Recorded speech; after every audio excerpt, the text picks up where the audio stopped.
Hello and welcome back to Beyond the Apex. Today we're back with the Formula 1. It is round 4 and it is the Japanese Grand Prix. Back in Suzuka, the absolute gold mine that is the track in Suzuka. All the drivers love it. It's one of the most beautiful tracks I think on the grid.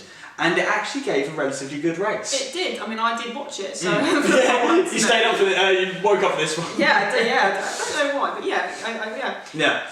But it was back to normal procedure. Obviously, it was a very, very dominant weekend from Red Bull, which I was stunned by the stat that Verstappen and Checo have only ever had 3 front row lockouts in their partnership. Oh. And they've had the most dominant car for the past 2 years. This is their 3rd one. But Checo was right on the pace. He was actually battling Max in quali. He was really, really kind of there. At one point I did think he was going to get it, but Max obviously came through with his talent and got pole position. But it was a 1-2 in the quali, 1-2 in the race, and there was no stopping them. No, and that's really good to see. I think we've said previously with Perez being, number 2 driver, not living up to the standards of what they want a number 2 driver to be in Red Bull. But yeah, this weekend really did show, the fact that he deserves that seat. This is what he needs to do to keep his seat. Obviously, there are a couple drivers. I think Sainz is out of the running now, but Tsunoda is 100% vying for Checo's drive.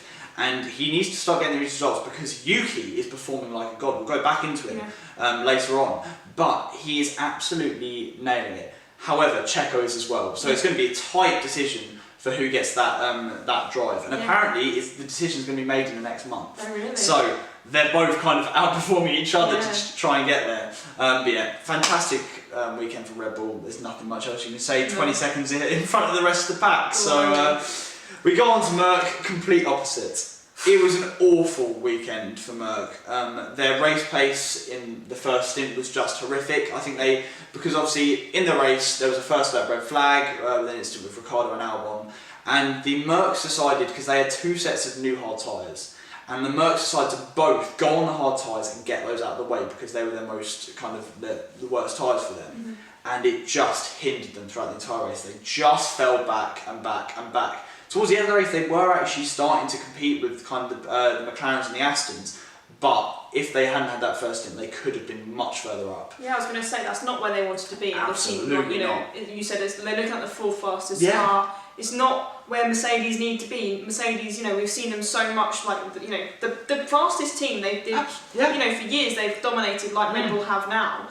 And now seeing them drop down and to say they're battling with McLarens, like it's really not good. Poor. No, and also I really do think Lewis is in that car just looking at the Ferraris in front going, I cannot wait for next year. Because did you remember I sent you a video of that, what's it called, the lollipop thing? Yes, yeah. It's like, and Lewis goes up to a Ferrari and goes, can I have a seat? And they're like, not yet, we're working on your car. And he's like, no, but can I have one now? Yeah, because he is desperate. No, and then he's like, okay. So yeah, he is desperate to get in that Ferrari because we'll go on to the pace of that.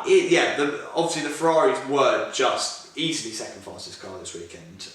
No one could really compete with them. Yeah. And at one point, the Mercs genuinely didn't look like they were going to get into Q3. So that is the difference within the teams at the moment. And it really does look like that because we were going into this season going,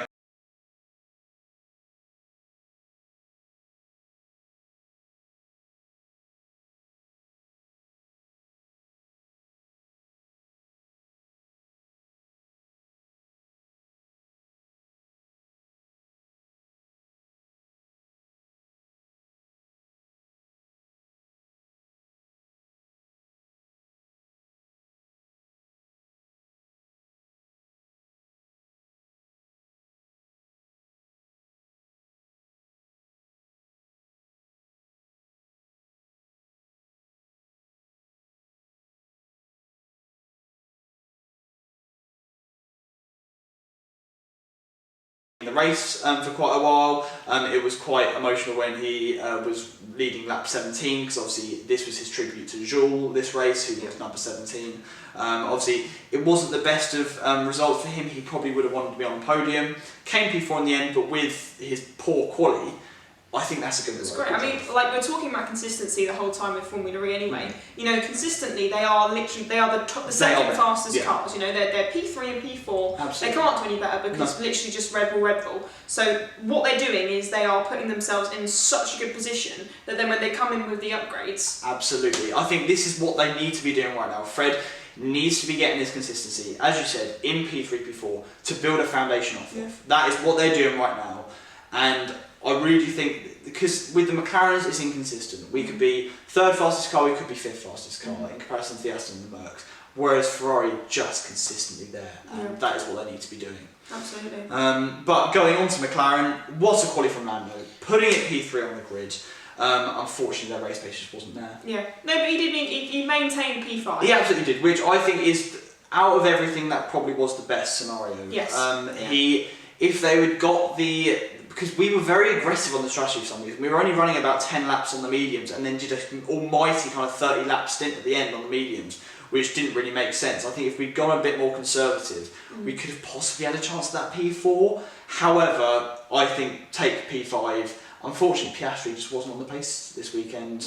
Down in P8, couldn't get past Alonso, was in a battle with him for about 10, 15 laps towards the end. Yeah. But I do think it's an okay result. I think so, and especially for McLaren. Obviously, we're going down the order now. We're talking about, obviously, Red Bull and Ferrari are really up there, and then McLaren are kind of battling the Mercedes of them. But I think they are they are outperforming. I do think so, and I think we do. If we're talking about it generally, we do have the third fastest car at the moment. Yeah. I think Alonso's definitely bringing that Aston Martin up, and then that Merc is consistently kind of P4, P5 Yes. In terms of the constructors.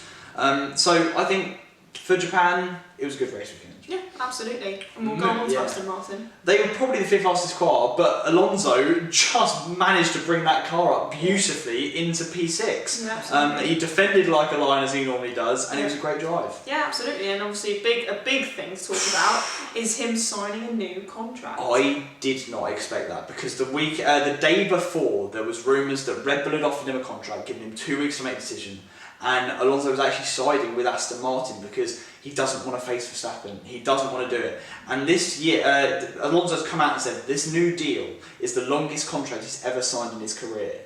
So who knows how long this contract is? But Aston Martin clearly believed in him and clearly just gave him a blank check and just went, there you go, we'll have you. I mean, it was a terrifying video when it came up on social media. Oh my God. Because he sat down, the way he sat down in the video to talk was exactly like Vettel did when he left. Yeah. And I was shocked. I was like, oh no. Yeah, I thought he was genuinely going to retire, Yeah. and then obviously re-signed. Yeah. But that's clearly the Alonso way. He likes stirring things up. He likes adding spice to it, and he was like, do you know what? Let's do this. Let's do exactly that. Let's do it. Yes. Yeah. It because they Aston Martin didn't put anything up until after Alonso's one, so all we saw was that video. And we were like, oh the no. way they did it was so good, because I follow one of the head of communications on LinkedIn. I think the press release, he said it was the shortest press release he's ever written, because it was like, I'm here to stay. I'm here to stay. Yeah. Here to stay. Yeah. And it was literally a bit of paper with Aston Martin here to stay.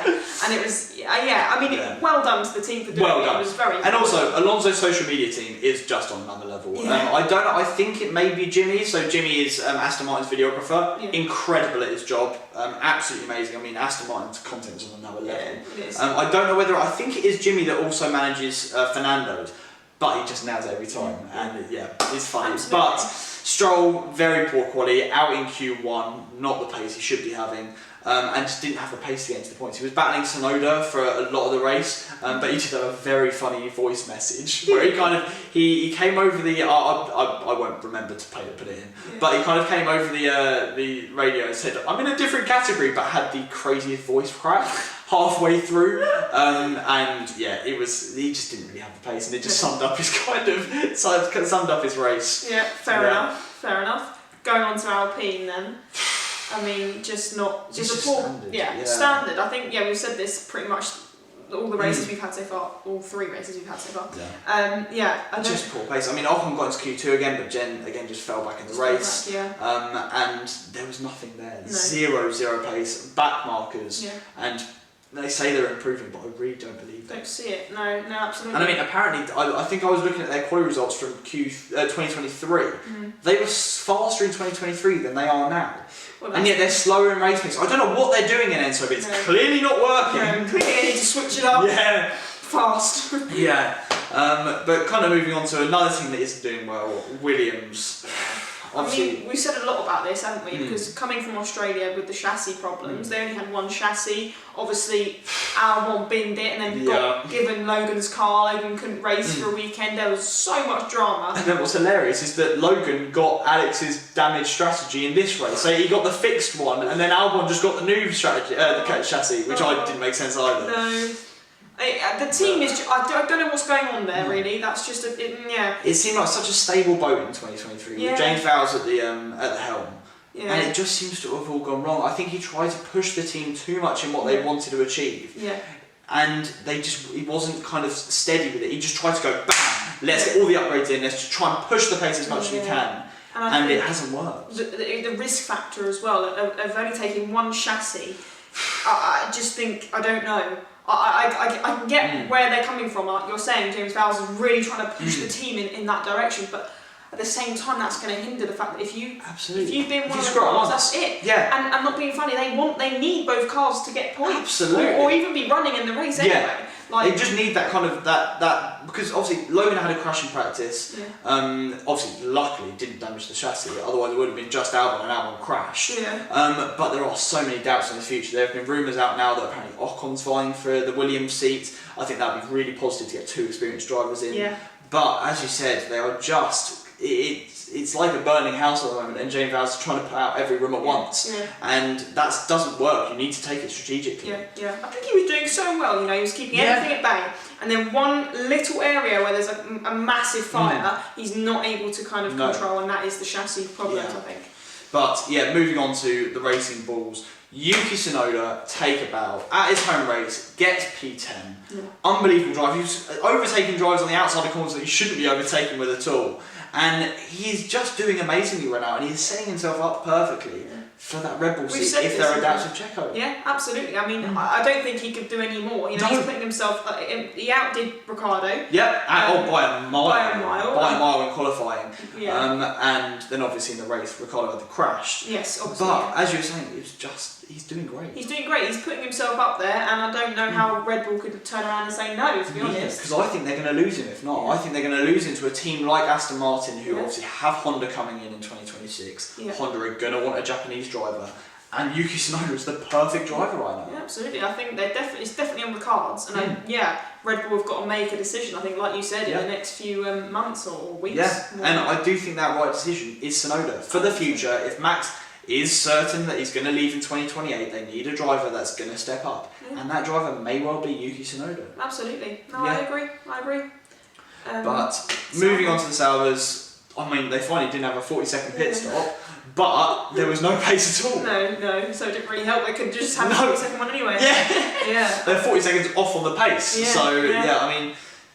there was nothing really, and Zhou is just being outperformed like hell. I think he was something like 6/10 off of Bottas in qualifying. And I mean, going into the Chinese Grand Prix this week, he needs to have a good home Grand Prix, otherwise there's going to be serious doubts over his future, especially the likes of Sainz going for a seat. With Audi coming in 2026. Yeah, absolutely. So it's going to be interesting. But finally, going on to Haas, the race pace is still very much there. Yeah, I think. Hulk was running in the points for a while, had to defend against Snowden, and unfortunately got past. But the team is still doing very, very well. Yeah, I mean, it's really good to see because we've said previously, you know, the team have been at such a down point, you know, with the tyre wear issues, and we've not, you know, they've been kind of the lower running end of the teams. But now obviously we've got issues with Sauber and Williams and Alpine, and all those other teams doing kind of badly. Haas are really kind of like capitalising. They really are. They have to capitalise at the moment, and they are doing it very well. I mean, unfortunately, there wasn't any DNF from the front. However, if there would have been, Hulk's in the points. End of story. I mean, Hulk did have the legs on Magnussen. However, they were really quite close. And this is what Haas need at the moment. Absolutely. And I think they will take a P13 and P11. Absolutely, because it shows a lot of promise. It does, and it shows also what they've done with the team, bringing in the team principal that's got more knowledge of engineering and kind of strategy has really helped them in terms of the issues with tyres. Anyway. Yes, I think it was a masterstroke bringing in Nakamatsu as team principal, having someone, as you said, with an engineering background, tackling the problems that actually face them. Because I think Gunther was just, his priority was on the wrong thing. His priority was bringing in money for the team so that in the future they could do stuff. Which is great. But at that point in time, it's not what they need to do. Absolutely, they needed to tackle the problems, and Iconmax was doing that. And Haas now actually have the points where they could be in the running for the points every race. Yeah, definitely. No, I agree. It's great to see, and I'm looking forward to it. So obviously we have China this week. It's the first sprint weekend of the year. We have a 4 AM sprint weekend, which I'm going to be waking up for. But it's going to be very interesting, and it should be quite good. So thank you very much for watching, and see you later. See ya.